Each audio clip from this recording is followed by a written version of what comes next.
Ujilah aku Tuhan, cobalah aku Tuhan, selidiki hatiku dan batinku, mataku tertuju padamu.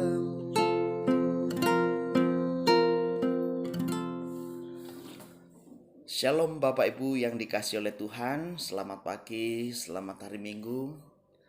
Puji Tuhan, saya percaya dan yakin bahwa Bapak Ibu mengenal lagu penyembahan yang baru saya nyanyikan.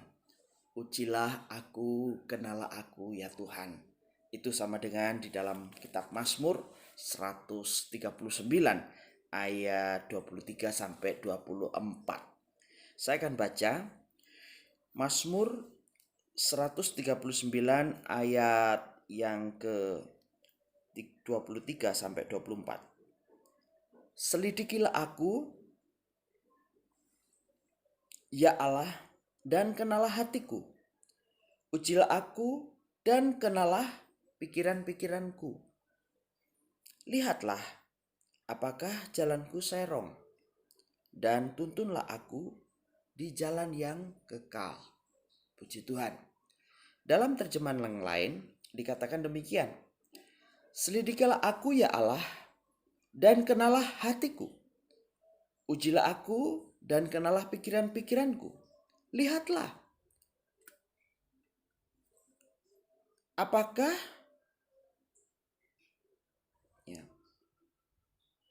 entah ada kejahatan di dalam diriku, dan bimbinglah aku di jalan yang kekal. Bapak Ibu yang dikasihi oleh Tuhan Yesus Kristus, kehidupan yang ada di dalam dunia ini juga adalah kehidupan yang sama dengan pada saat orang Israel keluar dari tanah Mesir, yaitu kehidupan yang berjalan di padang gurun. Kalau kita ketahui bahwa berjalan di padang gurun itu penuh dengan kegersangan, dan karena uap yang ada panasnya di dalam padang gurun itu, sehingga muncul suatu pemandangan yang disebut fata morgana. Jadi fata morgana itu suatu pemandangan yang dilihat yang sepertinya indah, tetapi ketika orang berlari ke sana, fata morgana itu hilang. Pada saat berjalan di padang gurun, orang akan melihat di satu kejauhan seperti ada danau. Ketika orang berlari ke sana, ternyata tidak ada. Ketika melihat di padang gurun, ada seperti sebuah mungkin pemukiman. Ketika berlari ke sana, ternyata tidak ada. Di padang gurun seperti ada sebuah kumpulan pepohonan, bahkan hutan. Pada saat pergi ke sana, tidak ada. Itu yang namanya fata morgana. Bapak Ibu jemaat yang dikasihi oleh Tuhan, kehidupan di dalam dunia ini kurang lebih juga seperti itu. Fata morgana itu terbentuk di dalam pikiran karena penglihatan. Dan itu pikiran menangkap sesuatu yang sepertinya indah, dan hati kita mulai berhasrat ke sana, sehingga kita pada saat sampai di sana ternyata tidak ada, sia-sia. Ada banyak fata morgana di dalam dunia ini Bapak Ibu. Ada banyak orang yang mengira, yang berpikir bahwa kekayaan itu adalah sesuatu tujuan hidup. Ketika dia dapat di sana, ternyata pada akhirnya harus ditinggalkan. Ada orang yang mengira bahwa dia akan berarti kalau dia hidup memiliki satu popularitas atau ketenaran. Ketika ada di sana, ternyata sama saja. Ada banyak orang-orang karena popularitas, dia juga bunuh diri juga. Dia jatuh ke dalam narkoba. Dia jatuh ke dalam satu kesenangan-kesenangan yang terus-menerus mengikat dirinya. Kita ingat ada satu bintang yang besar yang bernama Michael Jackson. dia memiliki uang, dia memiliki popularitas, tetapi dia harus mengakhiri hidupnya dengan overdosis obat. Jadi Bapak Ibu yang dikasih Tuhan, ada orang juga yang mengira bahwa tujuan hidupnya itu berarti kalau dia penuh kekuasaan, sehingga dia berlomba-lomba bahkan tidak segan untuk membinasakan sesatu dengan yang lain hanya untuk kekuasaan. Dan ini bukan hanya berlaku di dalam bidang politik, tetapi juga berlaku di dalam bidang kerohanian juga, di dalam bidang lembaga-lembaga kerohanian. Dia sikut sana sikut sini supaya berkuasa. Sampai di sana dia juga tidak mendapati apa-apa. Jadi apa sebenarnya yang penting di dalam kehidupan kita? Kita harus fokus kepada apa yang benar. Kita harus fokus kepada apa yang kekal. Kita harus fokus kepada apa yang menjadi rencana Tuhan di dalam hidup kita. Apapun kita yang terjadi pada hari ini, jangan melihat keadaan kita saat ini, tetapi lihatlah rencana Tuhan di dalam kehidupan kita. Bapak Ibu yang dikasih Tuhan, fokus di dalam kehidupan kita yang benar, yaitu kita berjalan di dalam kehendak Tuhan. Saya akan menyampaikan firman Tuhan pada pagi hari ini, yaitu tanda kita hidup dalam kehendak Tuhan. Ada 3 tanda bahwa kita hidup di dalam kehendak Tuhan. Apa tandanya? Yang pertama, di dalam Yohanes 14, ayat 23, saya akan baca.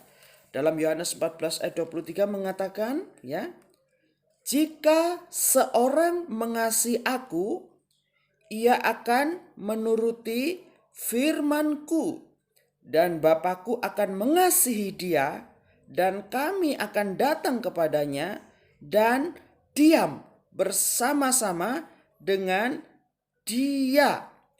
Tetapi barang siapa tidak mengasihi aku, ia tidak menuruti firman-Ku, dan firman yang kamu dengar bukanlah daripadaku, melainkan dari Bapa yang mengutus aku.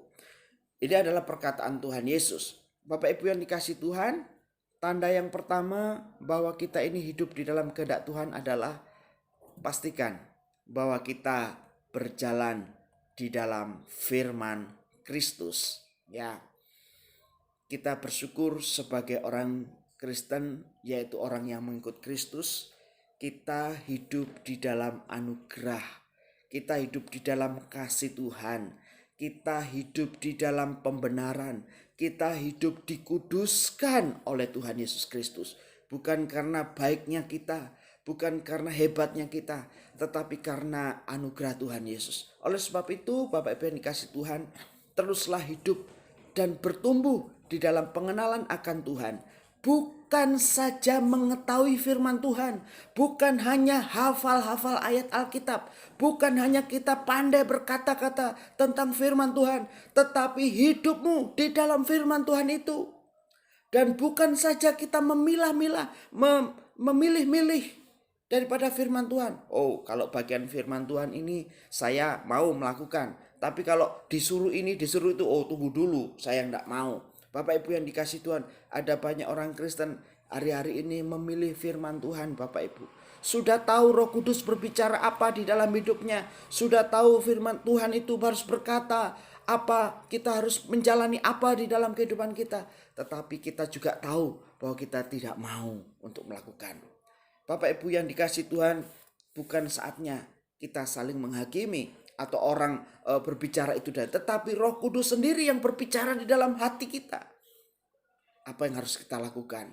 Oleh sebab itu, Bapak Ibu yang dikasih Tuhan, tanda yang pertama, pastikan bahwa kita saat ini hidup dalam ketaatan firman Tuhan. Adakah hari-hari ini ada bagian hidup kita yang masih mengganjal dalam hidup kita? Apakah mungkin kita menyimpan kebencian? Apakah kita masih hidup dalam kebiasaan-kebiasaan yang buruk? Apakah kita masih hidup dalam kecanduan-kecanduan? Apakah kita masih hidup dalam pikiran-pikiran yang kotor? Apakah kita masih punya rencana-rencana yang jahat? Hari ini firman Tuhan katakan, berbalik. Lakukan firman Tuhan. Karena pada saat tiba-tiba Tuhan datang, pada saat kita dipanggil Tuhan tiba-tiba, maka dikatakan, enyalah daripadaku, kamu yang tidak berjalan di dalam kehendak Bapa. Yang kedua, Bapak Ibu yang dikasih Tuhan, tanda yang kedua. Tanda yang kedua di dalam Yohanes 14 ayat yang ke-5. Yohanes 15 ayat yang keempat dan kelima. Firman Tuhan berkata, ya,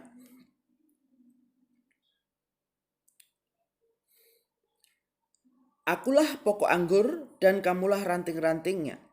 Barang siapa tinggal di dalam aku dan aku di dalam dia, ia berbuah banyak. Jadi Bapak Ibu yang dikasih Tuhan, tanda yang kedua, orang yang hidup di dalam kehendak Tuhan, dia memiliki buah. Ya, satu pohon pasti diidam-idamkan buahnya. Apa jadinya kita menanam pohon mangga, mulai dari benih yang kecil, menjadi besar, sampai bertahun-tahun tidak berbuah, hanya rimbun saja. Bapak Ibu yang dikasih Tuhan, Tuhan mengharapkan buah dan buah yang lebat. Bapak Ibu tahu artinya lebat? Bukan hanya satu, tetapi banyak. Apakah yang dimaksud? Di dalam firman Tuhan ada 4 jenis buah. Yang pertama, di dalam Matius 3 ayat 8, saya akan baca. Di dalam Matius 3 ayat 8 mengatakan, jadi hasilkanlah buah yang sesuai dengan pertobatan. Buah yang pertama adalah pertobatan. Pertobatan itu berasal dari kata metanoia. Ada toko buku yang namanya metanoia. Artinya itu adalah perubahan cara berpikir. Yang dulu berpikir menurut cara diri kita sendiri, menurut cara manusia yang berdosa pada umumnya. Sekarang manusia itu diubahkan karena cara berpikir yang diubahkan oleh firman Tuhan. Jadi Bapak Ibu yang dikasih Tuhan, pertobatan itu sebenarnya berakar dari cara berpikir. Bukan saja orang itu berhenti dari perbuatan yang dulu jahat, sekarang menjadi baik. Kalau yang dulu kelihatannya jahat, sekarang kelihatannya baik, bisa saja dia pura-pura. Bisa saja dia punya tujuan tertentu. Perubahan pikiran yang terjadi itu karena kondisi yang sudah dibersihkan, kondisi yang sudah dipulihkan, kondisi yang sungguh-sungguh hati dan pikirannya dibaharui oleh Roh Kudus. Sehingga dia bisa menimbang di dalam hatinya dan mengambil keputusan bahwa melakukan hidup yang di luar Tuhan itu adalah sia-sia belaka. Tidak ada gunanya, bahkan melukai hati Tuhan. Tetapi ada banyak orang yang kelihatannya baik, sebenarnya dia tidak percaya kepada Tuhan. Ada banyak orang yang kelihatannya mulia, kelihatannya begitu mempesona, tetapi sebenarnya hatinya tidak ada Tuhan. Bukan itu yang dimaksudkan. Yang dimaksudkan buah pertobatan itu adalah karena perjumpaan pribadi dengan Tuhan. Karena kesadaran sungguh-sungguh bahwa hidupku yang telah buruk, yang telah rusak, yang telah hancur, diubahkan, dikasihi oleh Tuhan. Dan kini aku menjadi manusia baru. Segala kehidupanku harus dibuktikan, ya, dinyatakan kehidupan yang sudah berubah. Oleh sebab itu buah yang pertama, yaitu buah pertobatan. Yang kedua Bapak Ibu yang dikasih Tuhan, yaitu yang disebut dengan buah perbuatan. Mari kita melihat di dalam 1 Korintus 9 ayat 1. 1 Korintus 9 ayat 1 mengatakan bahwa firman Tuhan berkata begini, bukankah aku rasul? Bukankah aku orang bebas? Bukankah aku telah melihat Yesus Tuhan kita? Bukankah kamu adalah buah pekerjaanku dalam Tuhan? Apa maksudnya? Jadi buah di dalam nats yang kita baca ya, di sini dikatakan kamu adalah buah pekerjaanku. Ya, saya ulangi. Yang pertama adalah buah pertobatan. Di dalam 1 Korintus 9 ayat 1, rupanya ini adalah buah jiwa-jiwa. Ya, buah jiwa-jiwa. Ya, jadi rupanya kita itu menjadi orang yang dilahirkan oleh Tuhan itu karena pelayanan seseorang. Ya. Kita itu menjadi orang Kristen yang sungguh-sungguh itu karena pelayanan seseorang. Apakah itu orang tua kita? Apakah itu seorang penginjil? Atau itu seorang pendeta? Ataukah mungkin kita bertobat karena kita melihat YouTube atau melihat satu khotbah-khotbah, mendengar khotbah di radio? Yang jelas orang itu dimenangkan bagi Tuhan. Itu karena buah-buah dari orang. Dan saat ini kita juga diharapkan oleh Tuhan agar kita juga melahirkan jiwa-jiwa yang baru kepada Tuhan. Bapak Ibu yang dikasih Tuhan, jiwa yang baru yang dilayani oleh kita, pastilah kehidupan yang diberkati oleh perkataan, oleh perbuatan, oleh apa yang kita lakukan kepada banyak orang. Itulah yang menjadikan buah. Jadi yang kedua adalah buah-buah jiwa. Yang ketiga adalah buah-buah roh. Itu ada di dalam Galatia 5 ayat 22. Saya akan baca di dalam Galatia 5 ayat 22 ya. Firman Tuhan berkata, tetapi buah roh ialah kasih, sukacita, damai sejahtera, kesabaran, kemurahan, kebaikan, kesetiaan, kelemah lembutan, penguasaan diri. Ada 9 buah-buah roh yang pasti ada di dalam kehidupan orang yang ada di dalam Roh Kudus. Masalahnya adalah di dalam kehidupan ini kita menjadi orang Kristen tidak otomatis buah itu keluar. Ya, tidak otomatis. Kita perhatikan misalnya pohon mangga. Ada pohon mangga yang begitu besar tapi tidak pernah berbuah. Pertanyaannya kenapa? Ya, saya bukan ahli pertanian, tetapi paling tidak kita bisa mengetahui kalau suatu pohon itu menyerap nutrisi-nutrisi yang dibutuhkan, nutrisi-nutrisi yang sehat, dia akan secara alami itu berbuah pada musimnya. Kita pun juga begitu. Buah di dalam karakter kita itu karena penyerapan kita kepada firman Tuhan. Hari-hari ini apa yang kita serap? Apa yang nutrisi ada di dalam hidup kita? Apakah firman Tuhan yang murni? Ataukah opini-opini dunia? Apakah hanya berita-berita yang tidak jelas? Apakah prinsip-prinsip hidup yang bukan berasal daripada Tuhan? Itu yang membuat kita tidak berbuah. Itu yang membuat kita sulit mengasihi. Itu yang tidak bisa membuat kita sukacita. Itu yang tidak bisa membuat kita membawa damai sejahtera. Itu yang membuat kita tidak setia. Jadi Bapak Ibu yang dikasih Tuhan, semuanya juga dimulai daripada apa yang kita terima. Ketika apa yang kita terima, itulah juga yang kita akan buahkan. Kalau kita yang menerima baik, maka kita akan memiliki buah-buah baik. Kalau Roh Kudus yang kita turuti, Roh Kudus yang berkuasa di dalam hidup kita, pastilah buah-buah Roh Kudus yang ada di dalam kehidupan kita. Jadi tanda ketiga, orang yang hidup di dalam kehendak Tuhan, dia akan terus-menerus mengeluarkan buah-buah Roh Kudus, karakter yang baik di dalam kehidupan kita. Ya, jadi Bapak Ibu yang dikasihi oleh Tuhan Yesus Kristus. Nah, di dalam firman Tuhan, khususnya di dalam Matius 7 ayat 19, saya akan lihat. Matius 7 ayat 19 ya. Matius 7 ayat 19 dikatakan, dan setiap pohon yang tidak menghasilkan buah yang baik pasti ditebang dan dibuang ke dalam api. Kita harus perhatikan bahwa memiliki buah Roh Kudus, memiliki buah pertobatan, memiliki buah, yaitu melahirkan jiwa-jiwa yang dibawa kepada Tuhan. Ya, itu adalah buah.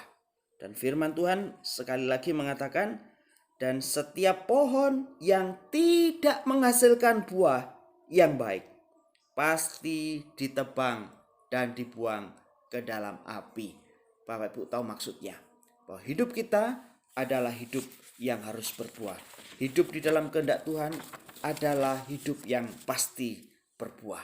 Baik berbuah di dalam buah pertobatan. Kalau menjadi orang Kristen belum bertobat, Bapak Ibu jangan berharap suatu saat kalau Tuhan datang, Bapak Ibu jangan berharap surga. Bapak Ibu jangan berharap nama Bapak Ibu tercatat di dalam kitab kehidupan. Tetapi firman Tuhan di dalam Matius 7 ayat 21 berlaku, bahwa bukan setiap orang yang berseru-seru kepadaku Tuhan, Tuhan akan masuk dalam kerajaan surga, tetapi orang yang melakukan kehendak Bapakku yang di surga. Dan hari ini kita bicarakan bahwa kita hidup, bagaimana kita memiliki tanda hidup di dalam kehendak Tuhan. Tanda yang terakhir Bapak Ibu. Tanda yang terakhir. Mari kita lihat di dalam Mazmur 91 ayat yang pertama. Mazmur ayat 91 ayat pertama dan yang kedua. Firman Tuhan berkata begini. Orang yang duduk dalam lindungan yang maha tinggi dan bermalam dalam naungan yang maha kuasa akan berkata kepada Tuhan, tempat perlindunganku dan kubu pertahananku, Allahku yang ku percaya. Ya, Mazmur 91 ayat 1. Ya, di dalam terjemahan yang lain saya akan baca, orang yang berlindung pada yang maha tinggi dan tinggal dalam naungan yang maha kuasa boleh berkata kepada Tuhan, Engkaulah pembela dan pelindungku, Allahku, ya padamulah aku percaya. Di dalam doa Tuhan Yesus, sebelum dia naik ke surga, dia berdoa untuk para murid dan untuk orang-orang yang percaya kepada pemberitaan Injil dalam generasi ke generasi. Ada dua yang Tuhan Yesus minta di dalam Yohanes 17, yaitu perlindungan dan pemeliharaan. Jadi Bapak Ibu yang dikasih Tuhan, di dalam Mazmur 91 ini, ayat ini sering didengungkan masa-masa corona ini, karena ada ayat mengatakan di dalam Mazmur 91 ini bahwa walau 1.000 orang rebah di sisiku, 10.000 orang di sebelah kananku, itu tidak akan menimpamu, dan seterusnya. Ayat ini sering dipakai sebagai dalam orang-orang Kristen bahwa dia di dalam perlindungan. Ya, pertanyaannya adalah, apakah kita ada di dalam lindungan yang maha tinggi? Apakah kita hidup di dalam kehendak Tuhan? Kalau kita hidup di dalam kehendak Tuhan, tanda yang ketiga bahwa kita dilindungi dan dipelihara oleh Tuhan. Itu bukan berarti bahwa tidak ada masalah. Itu bukan berarti bahwa tidak ada tantangan. Itu bukan berarti tidak ada kekurangan. Itu bukan berarti tidak sakit. Ya, mungkin Bapak Ibu sakit, tetapi masih ada pertolongan-pertolongan Tuhan. Mungkin Bapak Ibu berhadapan dengan kekurangan-kekurangan, tapi masih ada pemeliharaan oleh Tuhan. Justru di dalam kekurangan, justru dalam keadaan yang sulit, Bapak Ibu melihat pertolongan Tuhan yang luar biasa. Sebaliknya Bapak Ibu yang dikasih Tuhan, orang yang berlimpah ruah harta belum tentu itu tanda di dalam kehendak Tuhan. Dan orang yang sakit atau orang yang menderita juga belum tentu tanda tidak disertai Tuhan. Ya. Tetapi apa tanda disertai Tuhan? Walaupun dia mengalami persoalan, walaupun dia menderita, walaupun dia kekurangan, tetapi ada perlindungan dan pemeliharaan Tuhan yang ajaib. Puji Tuhan. Bapak Ibu yang dikasih Tuhan, kita sudah 3 bulan melewati masa krisis corona. Corona ini mendistorsi berbagai macam segi kehidupan. dan juga termasuk anak-anak Tuhan juga merasakan dampaknya.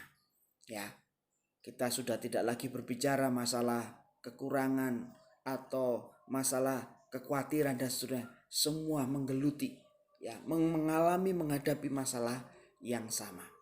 Tetapi ada perlindungan dan pemeliharaan Tuhan yang ajaib. Orang yang duduk dalam lindungan yang Maha Tinggi. Itu kata kuncinya. Apakah Bapak Ibu memiliki kesetiaan berdoa? Apakah Bapak Ibu masih tekun hidup di dalam kehendak Tuhan? Ataukah Bapak Ibu sudah mulai kecewa? Sudah mulai meninggalkan Tuhan pelan-pelan? Mungkin masih berdoa, tetapi hatinya tidak. Mungkin pikirannya ingat kepada Tuhan, tetapi Bapak Ibu lebih tertarik kepada hal-hal yang bukan Tuhan. Mungkin Bapak Ibu tahu Tuhan melindungi, atau Bapak Ibu pernah mendengar Tuhan melindungi dan memelihara. Tetapi Bapak Ibu kecewa karena merasa tidak dilindungi, tidak dipelihara. Walaupun sebenarnya sedang dilindungi dan dipelihara oleh Tuhan. Ingat Bapak Ibu, siapa kita? Sebelum manusia itu menjadi seperti ini, kita adalah debu. Kita menjadi seperti ini karena roh Tuhan. Oleh sebab itu Bapak Ibu, sebenarnya hidup kita berarti. Alasannya cuma satu. Karena pemberian Tuhan. Tidak pantas kita kecewa kepada Tuhan. Tidak pantas kita meninggalkan Tuhan. Tidak pantas kita menolak Tuhan. Kecuali kalau kita ingin hidup kita menjadi sia-sia. Tetapi kalau kita hidup di dalam kehendak Tuhan, maka kehidupan kita akan menjadi berkat. Semakin bersinar, penuh kemuliaan Tuhan. Ada 3 tanda hidup dalam kehendak Tuhan. Yang pertama, bahwa orang itu mentaati firman Tuhan seluruhnya. Yang kedua, orang itu akan menghasilkan buah-buah di dalam kehidupannya. Yang ketiga, orang itu dilindungi dan dipelihara Tuhan secara ajaib. Tuhan memberkati.